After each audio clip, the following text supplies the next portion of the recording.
नमस्कार प्यारे बच्चों, आज के क्लास में आप सभी प्यारे स्टूडेंट का बहुत बहुत स्वागत है।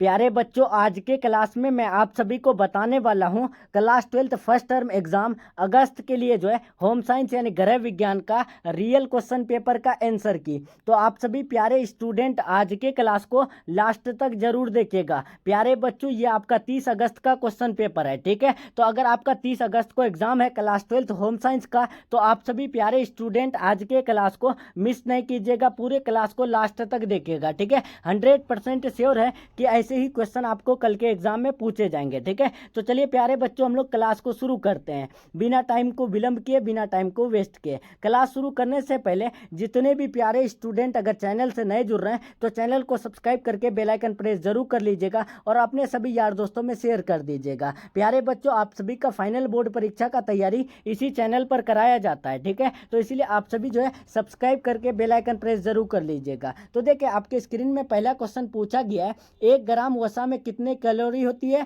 तो आप याद रखिएगा 1 ग्राम वसा में 9 कैलोरी होती है। राइट आंसर डी हो जाएगा। दूसरा नंबर सवाल देखिए, बच्चों को पूरक आहार कितने माह में देना चाहिए। तो आप याद रखिएगा बच्चे को पूरक आहार जो है 6 माह में देनी चाहिए। तीसरा देखिए, एड्स कैसे फैलता है। देखिए, जो एड्स रोग है तो होता है तो वो कैसे फैलता है, तो वो संक्रमित सुइयों से होता है। राइट आंसर सी हो जाएगा। नेक्स्ट 4 नंबर सवाल देखिए, यहाँ पर पूछा गया है 4 नंबर सवाल, निम्न में से कौन पहले कुछ दिनों के दौरान बच्चे की देखभाल के अंतर्गत आता है। तो इसका राइट आंसर हो जाएगा ऑप्शन नंबर डी, यानी बच्चे को गर्म रखना, गर्भनाल की देखभाल और माँ के दूध के अलावा कुछ नहीं देना, ठीक है। तो राइट आंसर डी हो जाएगा इनमें से सभी। नेक्स्ट देखिए 5 नंबर सवाल। 5 नंबर सवाल पूछा गया, क्षय रोग से बचने के लिए कौन सा टीका लगाया जाता है। तो आप याद रखिएगा बीसीजी का टीका लगाया जाता है। राइट आंसर सी हो जाएगा। नेक्स्ट 6 नंबर सवाल देखिए, रोग निरोधी क्षमता कितने प्रकार के होते हैं। तो आप याद रखिएगा 6 का राइट आंसर ए हो जाएगा। रोग निरोधी क्षमता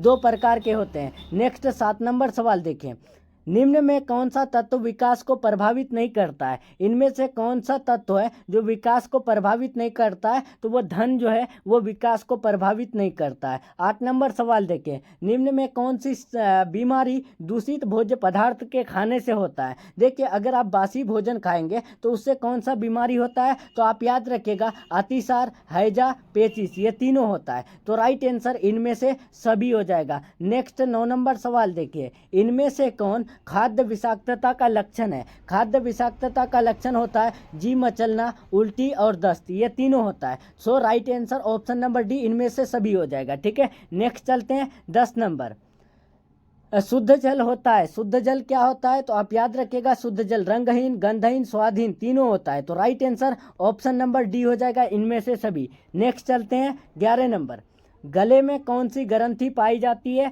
तो गले में थायराइड ग्रंथि पाई जाती है। राइट आंसर ए हो जाएगा। नेक्स्ट देखिए, अंतःस्रावी ग्रंथियां होती है। तो अंतःस्रावी ग्रंथियां नलिका विहीन ग्रंथियां होती है। राइट आंसर ए हो जाएगा। नेक्स्ट 13 देखिए, महिलाओं में कितने अंडाशय होते हैं। तो महिलाओं में 2 अंडाशय होते हैं, ठीक है। राइट आंसर बी हो जाएगा। जितने भी प्यारे स्टूडेंट को अगर आंसर पता है तो आप सभी देते चलिए, ठीक है। आंसर देने से जो है आप सभी को जल्दी याद होगी।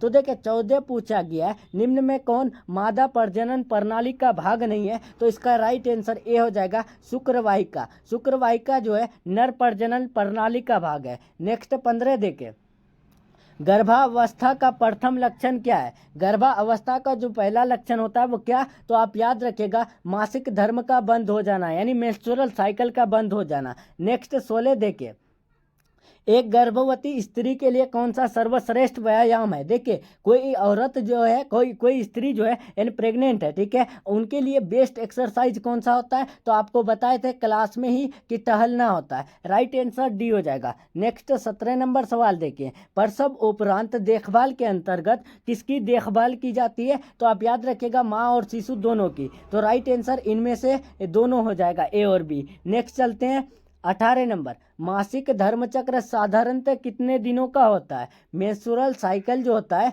वो कितने दिनों का होता है। तो आपको पता है कि 28 दिनों का होता है, ठीक है। और 14वें दिन अंडोत्सर्ग होता है। देखिए, महिलाओं में गर्भावस्था के दौरान रक्त में किस तत्व की कमी हो जाती है? तो आप याद रखिएगा कैल्शियम तत्व की कमी हो जाती है। राइट आंसर बी हो जाएगा। 20 नंबर सवाल देखिए, नर में शुक्राणु जो है किस नलिका में स्थित होता है? देखिए जो नर है उसमें जो स्पर्म होता है वो कौन से नलिका में स्थित होता है? तो आप याद रखिएगा शुक्रवाहिका नलिका में। राइट आंसर सी हो जाएगा। जितने भी प्यारे स्टूडेंट को अगर क्लास अच्छा लग रहा है तो प्लीज़ वीडियो को लाइक करके अपने दोस्तों में शेयर कर दीजिए, ठीक है। और यानी टेलीग्राम चैनल ज्वाइन कर लीजिए, वहाँ पर आप सभी को जो है यानी सब्जेक्टिव क्वेश्चन मिल जाएगा। 21 देखिए, बच्चे को सुयोग्य बनाने के लिए क्या आवश्यक है? तो आप याद रखिएगा उचित निर्देशन जरूरी है, ठीक है। राइट आंसर डी हो जाएगा। नेक्स्ट 22 देखिए, भारतीय शिशु की औसत जन्म ऊंचाई कितना होता है? तो औसत जन्म ऊंचाई 50 सेंटीमीटर होता है, ठीक है। राइट आंसर सी हो जाएगा। नेक्स्ट सवाल चलते हैं 23 नंबर। देखिए, कौन सी रेखा ऊंचाई का भ्रम है? इनमें से कौन सी रेखा है जो ऊंचाई का भ्रम है? तो आप याद रखिएगा खड़ी रेखा, ठीक है। नेक्स्ट चलते हैं 24 नंबर, शारीरिक विकास की सबसे महत्वपूर्ण अवस्था है। तो शारीरिक विकास की सबसे महत्वपूर्ण अवस्था जो है बाल्यावस्था है। नेक्स्ट 25 नंबर देखिए, मानव की मूल आवश्यकता क्या नहीं है? तो आप याद रखिएगा मनोरंजन, ठीक है। मनोरंजन जो है मानव की मूल आवश्यकता नहीं है, लेकिन भोजन, वस्त्र, आवास ये तीनों जो है मूल आवश्यकता है। अगर ये तीनों नहीं रहता है तो जिंदगी जो है बेकार है, क्योंकि बिना भोजन के तो आप रह नहीं सकते हैं, बिना वस्त्र के रह नहीं सकते हैं, और बिना जो है घर के रह नहीं सकते हैं, लेकिन बिना मनोरंजन के आप रह सकते हैं। तो इसीलिए ये यानी मूल आवश्यकता नहीं है। राइट आंसर ए हो जाएगा। नेक्स्ट 26 नंबर देखिए, खुशी, आत्मीयता और रूह पहलापन का क्या प्रतीक है? तो आप याद रखिएगा 26 का राइट आंसर ए हो जाएगा। जो पीला कलर है वो यानी खुशी, आत्मीयता, रूह पहलापन का जो है प्रतीक है। नेक्स्ट 27 नंबर देखिए, सांकेतिक भाषा का प्रयोग होता है। सांकेतिक भाषा का प्रयोग किसके लिए होता है? तो यानी इसका राइट आंसर होगा गूंगे और बहरे बच्चों के लिए, ठीक है। राइट आंसर 27 का डी हो जाएगा। नेक्स्ट 28 नंबर देखिए, बच्चों में असमर्थता हो सकती है। बच्चों में असमर्थता कब हो सकती है? तो आप याद रखिएगा जन्म के पश्चात से, ठीक है। राइट आंसर सी हो जाएगा। नेक्स्ट 29 नंबर सवाल देखिए, यहाँ पर पूछा गया है कि दुखद संवेद का उदाहरण है। तो दुखद संवेद का जो उदाहरण होता है आप याद रखिएगा प्यारे बच्चों, इसका राइट आंसर सी हो जाएगा क्रोध, ठीक है। नेक्स्ट चलते हैं 30 नंबर, और ये आज का लास्ट क्वेश्चन, निम्न में शारीरिक न्यूनता कौन है? तो शारीरिक न्यूनता की बात करें तो 30 का राइट आंसर सी हो जाएगा श्रवण शक्ति, ठीक है। इसका राइट आंसर सी हो जाएगा। तो चलिए प्यारे बच्चों, यहाँ पर हम लोग का जो है यानी क्लास 12 होम साइंस गृह विज्ञान का 30 अगस्त के लिए जो है 30 ऑब्जेक्टिव क्वेश्चन का क्लास कंप्लीट हो रहा है। क्लास कैसा लगा कमेंट में ज़रूर बताइएगा। और प्यारे बच्चों 30 में से आप सभी को पहले कितना पता था आप सभी जो है कमेंट में ज़रूर बताइएगा, ठीक है। तो चलिए प्यारे बच्चों, मिलते हैं हम लोग नेक्स्ट क्लास में नेक्स्ट टॉपिक के साथ। तब तक के लिए अपना ख्याल रखिए, अपना स्टडी जारी रखिए। Take care. Thanks for watching. Best of luck for your exam.